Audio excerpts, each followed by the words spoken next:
Good evening everyone and welcome once again sa vlog po natin ngayong gabi. Magandang gabi po sa inyo. Pagpalain nawa tayo ng Panginoon. Ano man po ginagawa natin ngayon, saan man po tayo dako naroon sa bahagi ng mundo. Magandang araw, magandang gabi, magandang tanghali, magandang umaga. Anumang oras ito napapanood ang video na ito. Marami pong salamat. Ang pagpapala nawa ng Panginoon ay sumainyo at nawa po ang kanyang kapayapaan ay mapa sa ating lahat. Higit sa lahat yung kanya pong kapayapaan. No?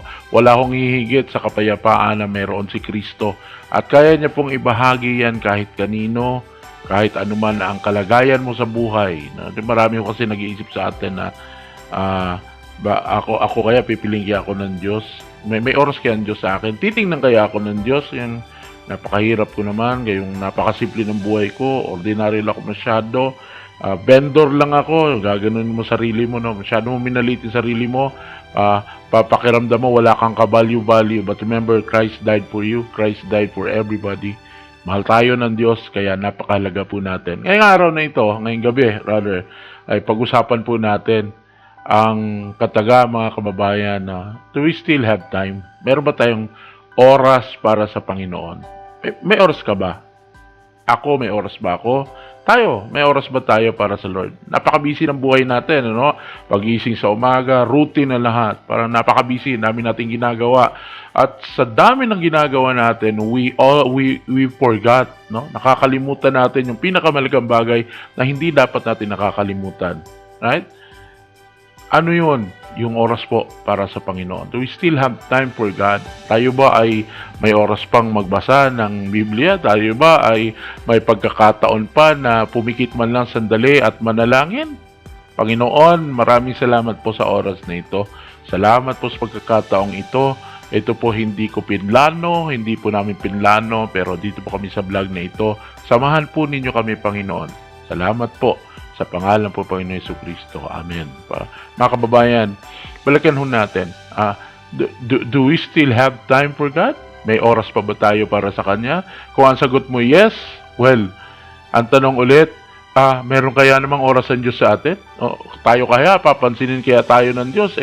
Napakasimple lang naman natin. Remember mga kababayan, we're not talking about human. Hindi natin pinag-uusapan ng tao, pinag-uusapan po natin ng Diyos. Sabi niya, my walks are not your walks, no? My ways are not your ways.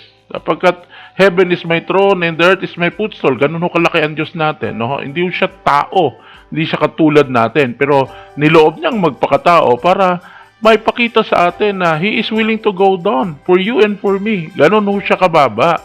Kung sino pa yung napaka makapangyarihan at gumawa ng langit at lupa, siya pa yung willing magpakababa. Samantala tayo, nagkaroon tayo ng kaaway, mahal pa natin sa buhay, nanay natin, tatay natin, hindi natin magawang kibuin dahil medyo nag-aalangan tayo, diyahe. Pero ang Diyos so, hindi niya inisip yun, no? Inalipusta siya, ang dami pinagsasabi laban sa kanya, pero may oras ho siya, talagang pinatunayan niya gano'n niya tayo kamahal. So, isipin pa ba natin wala tayong value kung si Kristo ay namatay para sa atin? Very, very valuable ho tayo sa Kanya. And mind you, etong kagandahan sa Diyos, no? Pinipili ng Diyos yung mga tao ba na sa tingin natin walang value, patapon, hinahamak, ordinaryo. Remember, Moses, no? Buti nga lang si Moses, nakita siya ng reyna ng Egypto, pero totoo lang tinapon siya sa ilog, di po ba? Isa lang siyang tagabantay ng kanyang mga tupa at tinawag siya ng Diyos. At si Moses ay uutal-utal, pero pinili siya ng Diyos. Si David, isa lang simpleng shepherd, pero look at him, he was a king, no? God uses him. At kung hindi, ginamit siya ng Diyos to kill Goliath. Remember, to prove to anybody, to everybody, that God is so powerful. No matter what. Hindi yun sa lakas mo Hindi yung galing mo Hindi yun importante. Yung galing ng Diyos ang importante po. And if you try to remember Nehemiah, gano'n siya kasimple cupbearer, no ho? Napakasimple niya, pero ginamit siya ng Diyos to rebuild the wall of Jerusalem. Ganon katindi. Ang pinipili ng Diyos, kung titingnan mo, parang pinagpipili ng Diyos Oo, dapat ito, professional, dapat ito, pero hindi eh. No? You remember Esther? And Esther became a queen of a pagan king na kundi dahil kay Esther na ginamit ng Diyos, hindi maliligtas sa napakarami mga Israelita na nasa brink na sila na extermination, no? Ubos sana sila lahat, but God loves them, no? And God uses Esther for that. Oh, sino lang ba naman si Esther kung titingnan natin, but ganun ho kagaling ang Diyos. At baka sabihin ninyo, ay puro Old Testament naman yan. Puro naman yan nasa Old Testament. Hindi, punta tayo sa New. Tinan nyo. Sino makakalimot kay Peter? No? Maliban si Peter, mainitin ng ulo, siya ho ay fisherman. Oho, sino makakalimot kay Andrews, kay James, kay John? Puro sila mga mangingisda. Gaano mo sila kasimple, hindi sila nakapagtapos ng pag-aaral, but God called them, uses them, right? God called them, remember that?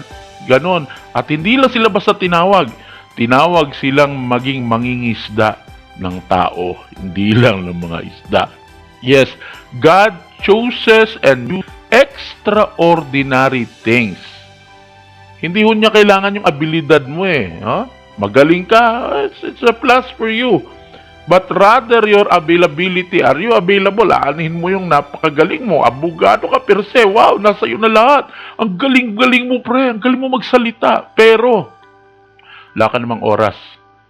Di ka rin magagamit, ba silbi mo? Diba? So, but if you still have time, kung iniisip mo ngayon, no, naguguluhan ka, pero kung may oras ka, kapatid, paggamit mo para sa Diyos. No? Tinatawag po tayo ng Diyos ngayon. Ikaw, ako, tayong lahat. God is calling us now. Right? At ang kailangan lang ho natin gawin is to say yes. Yes, Lord. Oh, will you make yourself available for Him? Remember, God uses ordinary people to do extraordinary things for His glory. Remember that. Right? Bago tayo magtapos, gusto ko lang basahin yung napakagandang passage, mga kababayan, in 1 Corinthians chapter 1 verses 26 to 29 in Tagalog. Sapagkat nakita ninyo ang inyong pagkatawag, mga kapatid, iilan lang ang matatalino ayon sa laman, iilan lang ang makapangyarihan, iilan lang ang maharlika na tinawag. Subalit pinili ng Diyos ang kamangmangan ng sanlibutan upang ipahiya ang marurunong. Pinili niya ang mga mahihina ng sanlibutan upang ipahiya ang mga malalakas. Pinili ng Diyos ang mga mabababa sa sanlibutan at mga hinamak at mga bagay na walang halaga upang mapawalang halaga ang mga bagay na itinuturing na mahalaga. Ginawa niya ito upang, ito yung sagot, ginawa niya ito upang walang sinuman ang makapagmalaki sa harap niya. Praise God. Right? Alam na natin ngayon, ginawa ng Diyos ang pagpili. Sa iyo, sa akin, sa lahat, mga simple na nakakapanood ng vlog na ito. Dahil gusto ng Diyos ipakita na walang sino man sa atin ang pwedeng magmalaki sa harap ng Diyos. Gabi na glory po. Diyos lamang ho ang malaki sa oras na ito. Salamat po sa Panginoon dahil napakasarap ma-realize gano'n tayo kamahal ng Diyos, no? At sana may oras tayo para ipagamit sa Diyos sa kanyang kalooban. Saan ka man ngayon?